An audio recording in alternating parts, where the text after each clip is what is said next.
ప్రతి సందర్భం ప్రత్యేకం, ప్రతి సంబరం శాశ్వతం. మీ one stop shopping destination Mysore Saree Udyog. ప్రస్తుతం మనతో పాటు లైవ్ కాల్లో అందుబాటులో ఉన్నారు సీనియర్ జర్నలిస్ట్ అలాగే అనలిస్ట్ శ్రీనివాసరెడ్డి గారు. ఒకసారి ఆయనతో మాట్లాడదాం. 5 రాష్ట్రాలకు సంబంధించినటువంటి ఎన్నికల ఫలితాల మీద ఆయన ఏం చెబుతారో చూద్దాం. సార్ నమస్తే అండి. నమస్తే. సార్ తమిళనాడు అనూహ్యంగా ఎవ్వరు ఊహించనట్టు టీవీకే ఆల్మోస్ట్ సింగిల్ లార్జెస్ట్ పార్టీగా అవతరించినటువంటి పరిస్థితి. మరోవైపు వెస్ట్ బెంగాల్లో బీజేపీ ఆల్మోస్ట్, అలాగే అస్సాంలో కూడా బీజేపీ, పుదుచ్చేరిలో కూడా బీజేపీయే. ఒక్క కేరళలో మాత్రమే మనం కాంగ్రెస్తో వచ్చినటువంటి పార్టీని చూస్తున్నాం. సో ఎలా చూడాలి దీన్ని? అసలు ఎవరన్నా ఊహించిన విజయాలైనా ఇవన్నీ? జర్నలిస్టులుగా చాలా సీనియారిటీ ఉన్నటువంటి మీరు జర్నలిస్ట్గా మీరేం చెప్తారు? అంటే ప్రజలు ఏం కోరుకున్నారు అనుకోవాలి ఈ రాష్ట్రాల్లో? ఒకటి ఒపీనియన్ పోల్స్ ఆల్మోస్ట్ గా 5 రాష్ట్రాల్లో 4 స్టేట్స్ దాదాపుగా చెప్పినాయని అనుకోవచ్చు. ఓకే. కాకపోతే తమిళనాడులో మాత్రం ఒపీనియన్ పోల్లు ఫెయిలియర్ అయినాయని చెప్పాలని. ఓకే. ఒక తమిళనాడు విషయంలో మాత్రం పెద్ద ఇది జరిగింది. కాకపోతే బెంగాల్ కూడా కొంత సస్పెన్స్ గా చెప్పారు. అంటే వన్ సైడ్ గా బీజేపీ వస్తుందని చెప్పలేదు. కాకపోతే బెంగాల్లో కూడా అటు టిఎంసీ బీజేపీకి ఆల్మోస్ట్ ఈక్వల్ గా చెప్పినట్టుగా అనాలిసిస్ గానీ, సరే ఒపీనియన్ పోల్స్ బీజేపీకి కొంత ఎక్కువ చూపించిన, కానీ ఓవరాల్ గా అనాలిసిస్ కామెంట్లు చేసినవి మాత్రం 50-50 ఛాన్స్ అన్నట్టుగానే చెప్పారు చాలా మంది.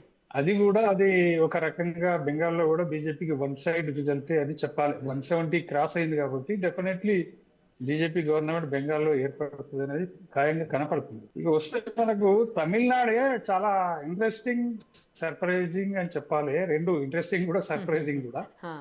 ఇంట్రెస్టింగ్ ఏంటంటే ఆఫ్టర్ కరుణానిధి, ఆఫ్టర్ జయలలిత ఒక న్యూ జనరేషన్ ను తమిళ ప్రజలు ప్రోత్సహించింది అన్నట్టుగా మనకు కనపడదు. ఎందుకంటే 5 years అంతకుముందుకు పళనిస్వామి, అంతకుముందుకు పన్నీర్ సెల్వం, జయలలిత అన్నాడీఎంకే అధికారంలో ఉన్నప్పుడు ఆమె జైలుకి వెళ్ళినప్పుడు పన్నీర్ సెల్వం ముఖ్యమంత్రిగా ఉండడం, ఆమె చనిపోయిన తర్వాత పళనిస్వామి ఒక రకంగా ఆక్యుపేషన్ లోకి వచ్చిందని చెప్పాలి ముఖ్యమంత్రిగా. దాని తర్వాత వచ్చిన ఎన్నికల్లో ప్రజలు ఆఫ్టర్ జయలలిత పళనిస్వామి కంటే అన్నాడీఎంకే కంటే డిఎంకే వైపు ప్రజలు మొగ్గిన పరిస్థితి మనకు కనపడ్డది. 5 years నుంచి డిఎంకే గవర్నమెంట్ అక్కడ నడుస్తుంది. వన్ టర్మే అది. వన్ టర్మ్ లోనే ఇంత పెద్ద ఎత్తున యాంటీ ఇన్కంబెన్సీ తమిళనాడులో పెరిగిపోయిందని వార్తలు ఉన్నాయి తప్ప డిఎంకే ఓడిపోతుందని మాత్రం ఒపీనియన్ పోల్స్ చెప్పలేకపోయింది. ఎగ్జాక్ట్లీ అది వాస్తవంగా అక్కడ తమిళనాడులో డిఎంకే యాంటీ ఇన్కంబెన్సీ చాలా బలంగా ఉన్నట్టుగా మనకు కనపడుతుంది. ఎందుకంటే ఇప్పుడు 105 దాకా ఇప్పుడు విజయ్ పార్టీ గెలవడం, దాదాపు 80 seats వరకు ఏఐడిఎంకే గెలవడం, డిఎంకే పార్టీ 3వ స్థానంలో ఉండడం. అంటే దీన్ని బట్టి అర్థం ఏమవుతుంది మనకంటే యాంటీ ఇన్కంబెన్సీ చాలా బలంగా ఉన్నది. దాని ద్వారానే డిఎంకే గెలుస్తుంది అని చెప్పిన ఒపీనియన్ పోల్స్ కూడా రివర్స్లీ ఆ పార్టీని యాక్చువల్ రిజల్ట్స్ వచ్చేసరికల్లా 3వ స్థానానికి వెళ్ళిపోయి దాన్ని పసిగట్టలేకపోయి. ఇప్పుడు అన్నా డిఎంకే కూడా కొంత సక్సెస్ అనే చెప్పాలి. ఇప్పుడు విజయ్ పార్టీ గెలిచినా కూడా విజయ్ పార్టీ ఎవరిపై గెలిచింది అని అంటే డిఎంకే పై కాదు, అన్నా డిఎంకే పై విజయ్ పార్టీ టీవీకే గెలిచినట్టుగా మనకు అర్థమవుతుంది. డిఎంకే అసలు కాంటెస్టే కాదనే పరిస్థితి కనపడుతుంది. This is the more surprising in politics of Tamil Nadu. ఎందుకంటే ఇప్పుడు నువ్వు తమిళనాడులో అసలు ఎవరు ఊహించరు, ఈవెన్ డిఎంకే నాయకులు కూడా ఎవరు ఈ పరిస్థితి ఊహించేవారు. అంటే 3వ స్థానంలోకి దిగజారిపోవడం అంటే ఎంత యాంటీ ఇన్కంబెన్సీ బలంగా ఉందో తమిళనాడులో మనకు అర్థమవుతున్న విషయం. ఇది వాస్తవంగా చెప్పాలంటే అన్నా డిఎంకే పై టీవీకే గెలిచిందని చెప్పుకోవాలి మేడం. ఇప్పుడు వాస్తవంగా మనం చాలా దశాబ్దాల కాలం నుంచి డిఎంకే వర్సెస్ అన్నా డిఎంకే కాంటెస్ట్ ని చూస్తూ వస్తున్నాం ద్రవిడ పార్టీ. అయితే డిఎంకేను వద్దనుకున్నప్పుడు అన్నా డిఎంకేను గెలిపించుకునే పరిస్థితి అక్కడ ప్రజలకు ఉండే. అయితే ఇక్కడ సమస్య ఏమొచ్చిందంటే డిఎంకేను ఓడించి అన్నా డిఎంకే అధికారంలోకి రావాలి నిజంగానే యాంటీ ఇన్కంబెన్సీ ఉన్న దగ్గర వాస్తవంగా గత చరిత్రను చూస్తే. అయితే ప్రజెంట్లీ ఏమైందంటే అన్నా డిఎంకే నాయకుడు పళనిస్వామి ఎవరైతే ఉన్నారో ఆయన నాయకత్వం మీది కంటే విజయన్ నాయకత్వం బెటరు అనే ఛాయిస్ ప్రజలకు కనపడు. డిఎంకేను ఓడించడానికి తమిళ ప్రజలు రెడీ అయిండ్రు, కానీ వాళ్ళకి 2 ఆప్షన్స్ ఉన్నాయి. ఒకటి అన్నా డిఎంకే అంటే ఎన్డీఏ గ్రూపు, ఒకటి టీవీకే విజయ్ పార్టీ. ఈ రెండిట్లలో చూజ్ చేసుకోవాలన్నప్పుడు న్యూ జనరేషన్ కి అవకాశం ఇవ్వాలనే ట్రెండ్ కనపడ్డది మనకు ఒకటి. వాస్తవంగా పళనిస్వామి నాయకత్వం సరిపోలేదు ఎన్డీఏకు అని మనం ఒప్పుకోవాలి. లేకపోతే విజయ్కి గెలిచే అవకాశాలు కూడా చాలా తక్కువ ఉండే. విజయ్ ఎందుకు గెలిచిండే అంటే పళనిస్వామి సరిపోకపోవడం వల్ల విజయ్ గెలిచింది.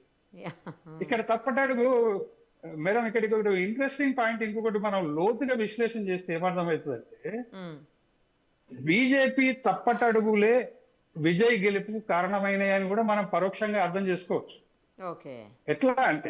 ఎట్లా అంటే వీళ్ళు ఏం చేసిండ్రు, నిజానికి పళనిస్వామి కంటే paneer Selvam is more loyal to people అనండి, అన్నాడీఎంకే అనండి, లేదంటే బీజేపీకి అనండి. బీజేపీకి దగ్గర సాన్నిహిత్యం ఉండి లాయల్ లీడర్ గా ఉండే వ్యక్తి ఎవరంటే పళనిస్వామి కంటే పన్నీర్ సెల్వం బెటర్. కానీ ఇతను ఏం చేసిండు, పళనిస్వామి ముఖ్యమంత్రి అయిన తర్వాత ఇతను నాకు పోటీదారుడు అవుతాడని అతన్ని బయటికి పంపించిన పరిస్థితి మనం చూసినాం. మళ్ళీ ఆయన పార్టీలోకి వచ్చినా కానీ బీజేపీ చెప్పినా కూడా పళనిస్వామి అన్నాడీఎంకేలోకి పన్నీర్ సెల్వం తీసుకోలేదు. ఎందుకంటే తన నాయకత్వానికి పోటీదారుడు అవుతాడని భయం కొద్ది అతన్ని బయటికి వెళ్ళగొట్టాడు. ఆయన వస్తా అంటే కూడా తీసుకొని పరిస్థితి. రెండో పాయింట్ ఏమైందంటే బీజేపీ 2024 లోక్సభ ఎలక్షన్స్ లో ఒంటరిగా పోటీ చేసింది, అన్నామలై అధ్యక్షుడిగా ఉండే. ఆ టైంలో సరే సీట్లు ఒకటి కూడా రాకపోయినా పర్వాలేదు, దాదాపుగా 12% ఓట్లు తమిళనాడులో బీజేపీ సాధించింది లోక్సభ ఎలక్షన్స్. 12%. అంటే ఇది చిన్న ఫిగర్ ఏం కాదు. ఒకప్పుడు 2% ఉన్న పార్టీ 12% కి రీచ్ కాగలిగిందంటే ఇది అన్నామలై నాయకత్వంతో అక్కడ బలపడ్డది అనేది మనకు లోక్సభ ఎలక్షన్ లో అర్థమై. సీట్లు రాకపోవచ్చు, దట్ ఈస్ సెకండరీ. అయితే ఇక్కడ ఏమైందంటే అన్నాడీఎంకేలో పన్నీర్ సెల్వం లేకపోవడం, ఒక లాయల్ నాయకుడు లేకపోవడం, బీజేపీ అధ్యక్షుడిగా ఉన్న అన్నామలైని తొలగిస్తేనే మీతో అలయన్స్ చేస్తా అని పళనిస్వామి షరతు పెట్టిండు బీజేపీకి. చాలా మందికి తెలుసోలేదు. అన్నామలైని తమిళనాడు బీజేపీ అధ్యక్ష పదవి నుంచి తొలగిస్తేనే బీజేపీతో అలయన్స్ చేస్తా అని పళనిస్వామి పెట్టిన షరతుకు బీజేపీ ఒప్పుకున్న తర్వాతనే పళనిస్వామి మన అన్నామలైని అధ్యక్ష పదవి నుంచి తొలగించు.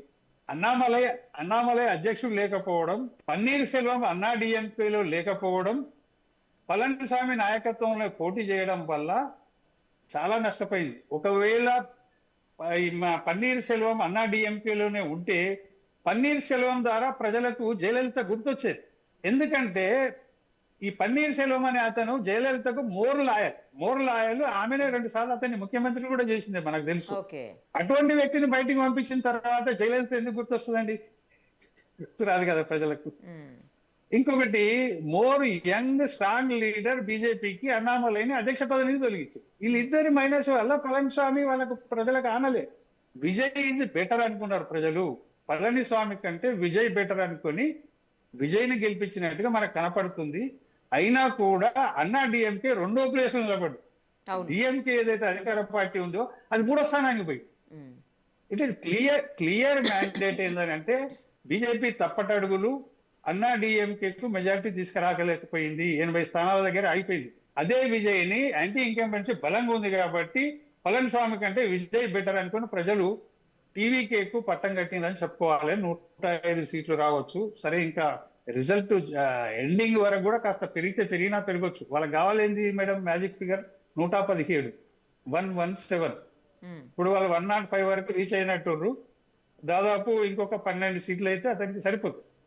ఒకవేళ రిజల్ట్ తర్వాత అన్నాడీఎంకే కూటమి విజయ్ కలిసినా కానీ ప్రభుత్వం ఏర్పడుతుంది, కంబైన్డ్ గవర్నమెంట్ ఏర్పడుతుంది. కాకపోతే ముఖ్యమంత్రి అవకాశం మాత్రం డెఫినెట్లీ ప్రజా తీర్పు ప్రకారంగా విజయ్ ముఖ్యమంత్రి అవకాశాలు మాత్రం చాలా స్పష్టంగా మనకు కనపడుతుంది.